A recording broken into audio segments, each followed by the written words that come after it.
Assalamu alaikum, beloved Hazur. I am Ibrahim Siddiq Ahmed Manghedi from Kochi Majlis. And my question to Hazur is, why are most people greedy? And what must we do to stay away from greed? You see, Allah Ta'ala says that you have to be contented. So if contentment counts, right? And the Holy Prophet ﷺ has said that when you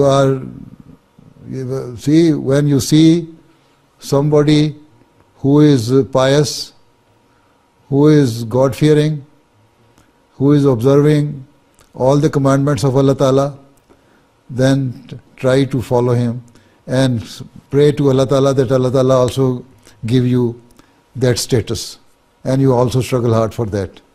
But if you see a worldly person who is very wealthy, who is a millionaire, but is not discharging his duties towards his fellow being, just accumulating the money, collecting the money, usurping the rights of others, then pray to Allah Ta'ala that Allah Ta'ala save you from this.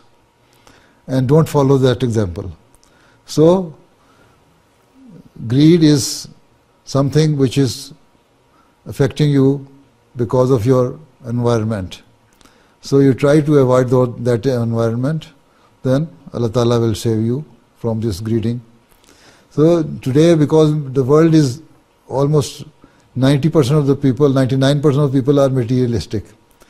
So they have forgotten what are their duties towards their Creator. This is why they are greedy. Had they known their duties towards their Creator, then they would not have behaved like this. So we Ahmadis should take this banner and spread this message to all across the country and the world that we should discharge our duties we owe to Allah Ta'ala and to our fellow being. That will reduce your greed. Right? Not only reduce, that will just stop you from thinking of greediness. Yes, Hazur. Jazakumullah. Okay.